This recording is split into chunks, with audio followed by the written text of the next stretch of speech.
La situation des élus locaux en Moldavie est très très préoccupante. Qu'il s'agisse du maire de la capitale qui se nomme M. Dorin Kurtoaka, qu'il s'agisse d'autres élus, beaucoup d'entre eux font l'objet de pressions qu'on peut assimiler à un véritable harcèlement. Il y a eu un changement de majorité parlementaire et il y a de fortes pressions pour que les élus qui appartiennent au parti qui figurent aujourd'hui dans l'opposition parlementaire changent de parti. D'ailleurs, beaucoup ont changé de parti. D'autres ne changent pas de parti. Et alors, c'est le cas, par exemple, du maire de la capitale, mais c'est le cas d'autres élus un peu partout en Moldavie. Ils font l'objet de poursuites judiciaires sous prétexte de lutte contre la corruption, poursuites qui en général n'aboutissent pas, mais qui sont extrêmement nombreuses, qui déstabilisent ces maires. Il y a aussi des référendums qui sont organisés à l'encontre de plusieurs d'entre eux, avec la particularité que quand ces référendums pour les destituer sont organisés, ils n'ont même pas le droit de faire campagne pour leur maintien.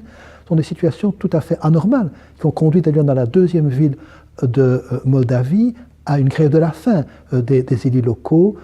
Ceux-ci ont de plus en plus mal à effectuer leur travail correctement, sans compter que quand il y a des procédures judiciaires, ils sont parfois aussi suspendus de leurs fonctions. Alors au niveau du Congrès, nos recommandations, c'est de mesurer un petit peu ces poursuites, hein, de veiller effectivement à une véritable indépendance du pouvoir judiciaire, vu que les procureurs nommés par le pouvoir politique aujourd'hui entament des procès, des procédures qui ne sont parfois même pas tout à fait conformes à la loi ni à la Constitution, donc ça crée un certain nombre de difficultés.